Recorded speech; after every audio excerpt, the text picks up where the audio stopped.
Turning now to some other news. Officials are beefing up security across Indian-controlled Kashmir a day after an attack on tourists claimed at least 26 lives. It is the deadliest in years in the restive Himalayan region.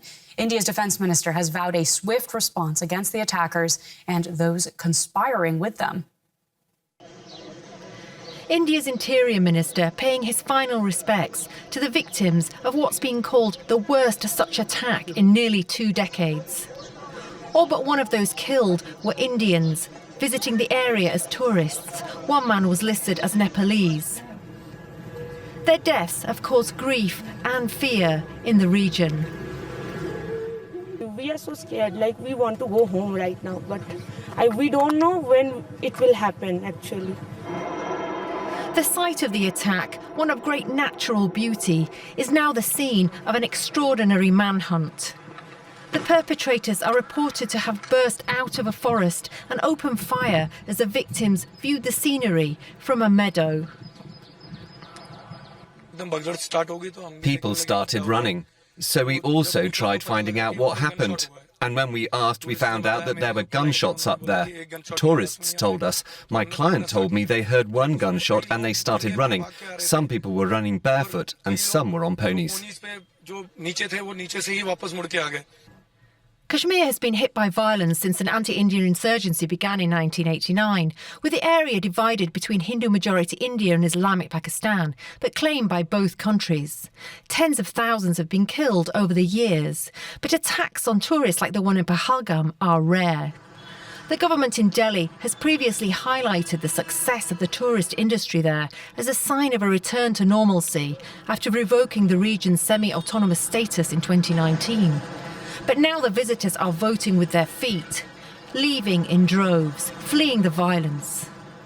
In an indication of the scale of the crisis, Prime Minister Narendra Modi cut short a trip abroad and is promising to bring the attackers to justice. Delhi regularly blames its arch-foe Pakistan for backing gunmen in Kashmir, but Islamabad denies such allegations and in this case has offered condolences to the families of the victims. But with fingers pointing and anger growing, many fear that Tuesday's attack will have repercussions. Crossing now to our correspondent, Shalu Yadev in Delhi. So first of all, do we know who is behind this attack? Well, Claire, the Indian government hasn't issued an official statement on who is behind this attack, but we know that a little-known outfit known as Kashmir Resistance has claimed responsibility on a social media post. Now, this outfit is supposed to be an offshoot of the banned militant outfit named Lashkar-e-Taiba. Remember, Lashkar was behind the Mumbai attacks of 2008 that had killed over 150 people, including some foreigners. This social media post that we cannot verify independently, it says that violence will be directed against those who try and come and settle illegally in the Valley of Kashmir. Remember, in 2019, the Indian government had taken away the semi-autonomous status of Kashmir, which in turn gave domicile rights to non-Kashmiris to be able to come and settle there, to work from there. And that hasn't gone down well, even with the locals who say that this has changed the demographics of India's only Muslim majority state.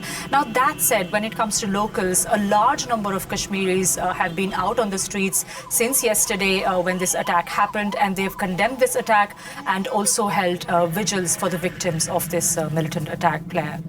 And Shalu, many will be wondering how it could come to pass that we see a deadly attack of this nature take place.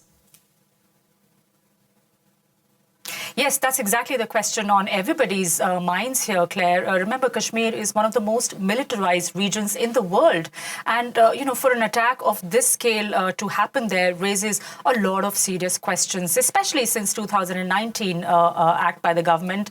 And since then, it's been claiming that the number of incidents of terror attacks, of militant attacks have gone down in the valley. But experts say that this attack raises some serious questions on security security and intelligence failure. And if you look at the location of this attack, the Baisaran Valley, it's a meadow. It's hugely popular amongst tourists. I mean, we hear that there were hundreds of tourists present there. And this is not accessible. I mean, it's quite off the road. It's only accessible on foot or on a horseback. And so we hear that these hundreds of tourists were there without any security personnel present there for their security. So questions are being raised on that as well, Claire. Now, remember, Kashmir has seen insurgency for decades against Indian armed forces. And we've seen hundreds of thousands of lives being lost on both sides in these decades. But we've rarely seen an attack of this nature, on tourists having taken place. And especially in the last few years, if you see the number of tourists in the region have really risen. So this really, seems to have exposed India and the security lapses, Claire. And with all that in mind, do you think this could result in an escalation in tensions between India and Pakistan? Well, yes, as has always been the case whenever an incident like this happens. I mean, no official word has been given by the government on Pakistan so far, but many are pointing fingers at Pakistan, especially in the light of the comments of its army chief last week, where he said that Kashmir is the jugular vein, and he went on to say that we stand in solidarity with Kashmiris' struggle against India's illegal occupation. Now, that said, this morning, Pakistan condemned this attack and expressed condolences towards these victims. But we'll have to see if Indian government responds like it did in 2019 with airstrikes across the border. Our correspondent, Shalu Yadev in Delhi, thank you so much for that update.